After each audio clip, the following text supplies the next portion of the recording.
ఈజీగా తయారు చేసుకునే ఈ చేపల పులుసు వేడిగా ఉన్నప్పుడు కంటే మనకి చల్లారిన తర్వాత చాలా బాగుంటుంది. ఇది వచ్చేసి నేను నైట్ చేసానండి. మార్నింగ్‌కి చాలా అంటే చాలా టేస్టీగా ఉంటుంది.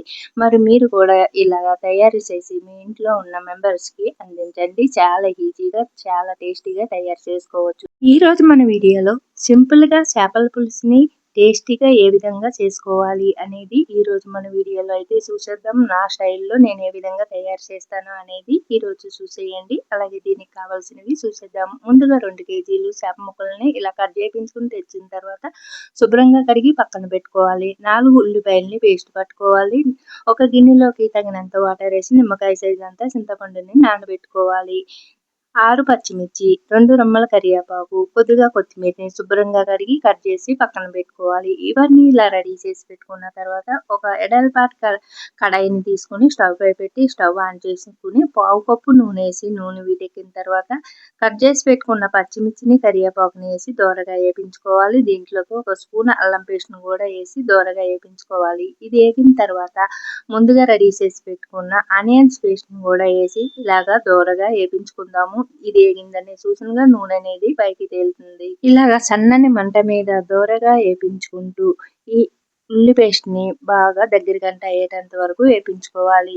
చూడండి ఇక్కడ చూపిస్తున్న విధంగా ఇలాగ వేగించుకున్న తర్వాత ఇది వేగినది అలా సూచనగా నూనె పైకి తేలుతుంది. ఇప్పుడు మనము శుభ్రంగా కడిగి పక్కన పెట్టుకున్న చేప ముక్కలను కూడా వేసుకుని మనము ఇప్పుడు వేపించుకుందాము. చూడండి ఇలా వేసిన తర్వాత ఇలా గరిటెతోటి నెమ్మదిగా కలుపుకోవాలి. పప్పు తిప్పినట్టు తిప్పకూడదండి. చేప ముక్కలు అనేది ఇడిపోతాయి కాబట్టి ఇక్కడ చూపిస్తున్న విధంగా ఇలాగా ఈ కడాయికి ఉన్న 2 కాడల్ని పట్టుకుని కిందకి మీదకి కుదుపుకోవాలి. ఇలా కుదిపిన తర్వాత మీకు ఏమైనా కలవలేదు అనుకుంటే జాగ్రత్తగా గరిటెతోటి కలుపుకోవాలి. ఇప్పుడు దీంట్లోకి ఒక స్పూన్ కారము, ఒక స్పూన్ సాల్టు, అర స్పూన్ గరం మసాలా,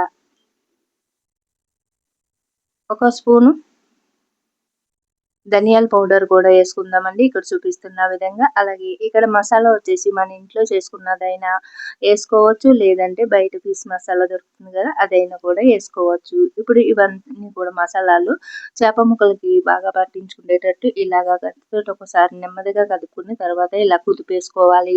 ఇక్కడ వచ్చేసి మనము గరిటెతోటి ఎప్పుడు చేప ముక్కల్ని పప్పు కలిపినట్టు వేగంగా కలపకూడదు, నెమ్మదిగా కలుపుకోవాలి. ఎందుకంటే మనకి చేప ముక్కలు అనేవి మనము తీసుకొచ్చుకున్నప్పుడు వాళ్ళు ఐస్‌లో పెట్టి తీసుకొస్తా ఉంటారు. లేదు మనకి ఫ్రెష్ చేపలు తెచ్చుకున్నాం అనుకోండి, ఈ ఫ్రెష్‌గా ఉన్న ముక్కలైతే ఇడిపోవు మనం ఎలా వండినా.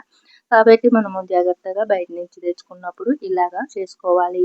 చూడండి ఇప్పుడు మనము ఇలాగా చేప ముక్కలు కాస్త వేగిన తర్వాత మనం ముందుగా నానబెట్టుకున్న చింతపండులోంచి రసాన్ని తీసి ఇలాగా పోసుకుని ఇలాగా కలుపుకుంటూ ఇలాగా చూడండి ఇక్కడ చూపిస్తున్న విధంగా మీకు ఎంత పులుసు కావాలో అంత పులుసుని ఇలాగా పోసుకోవాలి. ఇలా తగినంత పులుసుని పోసుకున్న తర్వాత సాల్ట్, కారం సరిపోయిందా లేదా అనేది చూసుకోండి. మీరు తినేదాన్ని బట్టి కారము ఇంకా సాల్ట్ అనేది వేసుకోండి. అలాగే గరం మసాలాలు కూడా.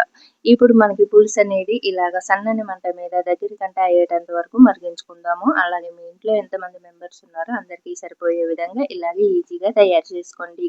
ఇప్పుడు మనకి చేపల పులుసు అనేది రెడీ అయిపోయిందండి. ఇంకా స్టవ్ పై ఉన్నప్పుడుగా స్టవ్ ఆపేసుకున్న ముందు ఇలాగా కొత్తిమీరని వేసుకోవచ్చు. నేనైతే ఇలా దింపేసాకే వేసుకుంటున్నానండి. ఇలా దింపేసాక కూడా వేసుకోవచ్చు.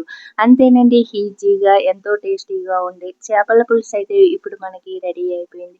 చాలా ఈజీగా తయారు చేసుకునే ఈ చేపల పులుసు వేడిగా ఉన్నప్పుడు కంటే మనకి చల్లారిన తర్వాత చాలా బాగుంటుంది. ఇది వచ్చేసి నేను నైట్ చేసానండి. మార్నింగ్‌కి చాలా అంటే చాలా టేస్టీగా ఉంటుంది.